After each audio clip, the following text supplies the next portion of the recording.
अस्सलाम वालेकुम दोस्तों, तहां ॾिसी रहिया आहियो चर्चेबाज़ी। जीअं त नेक्स्ट जेकी चर्चेबाज़ी कई असीं उन में असांखे ॾाढो रिस्पॉन्स सुठो मिलियो ऐं हाणे 2021 में नए चर्चेबाज़ी सां कठे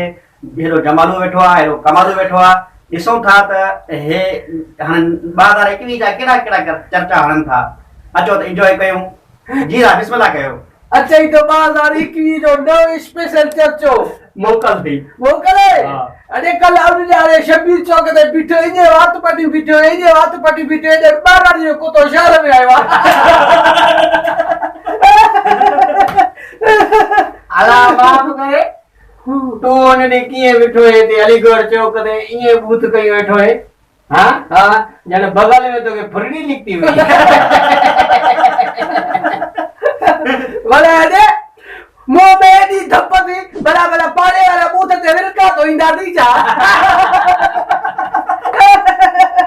बीमा खिली हो जा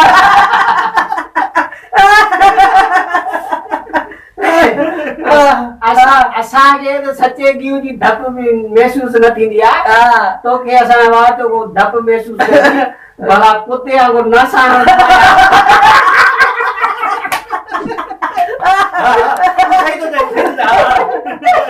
बीमा क्लियर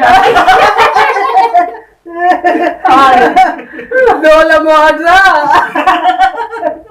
ले आई ये लगे तो चाइना की चिड़ी पई आवा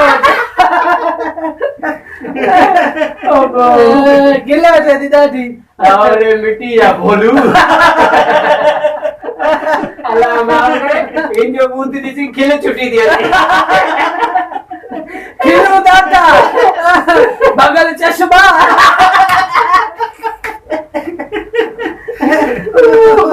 अल्लाह माफ करे भाई ये बेटा जन बेटा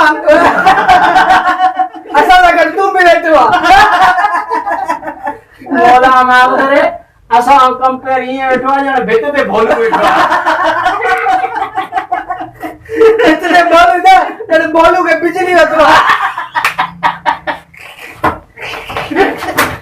वो ख्याल सा कुर्सी ने बने अरे साले डाडो खिले वाला पड़ा दे अरे ये असा जाते का परस्तार है उए इने खिले न असा के अजा दिल खुश थी दी नहीं हकीकत गाला पर एकड़ी गाल बादो बुधा तुझे मारो इया जे तू इस्लाम कबूल वाला टोपी फकीर को पड़ा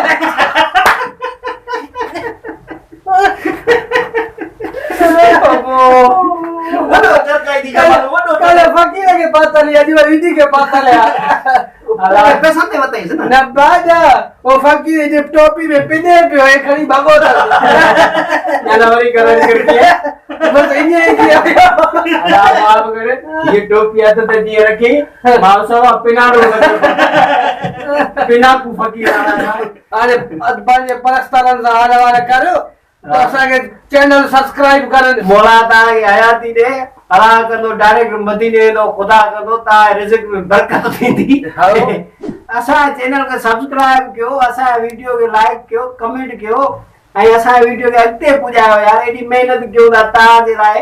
यकीन जानो अज असा खिली खिली असा पेट में असा जे पेट में सूर पियो ता खिलेवा ना अन्या असा के पेट में सूर लेई वेदो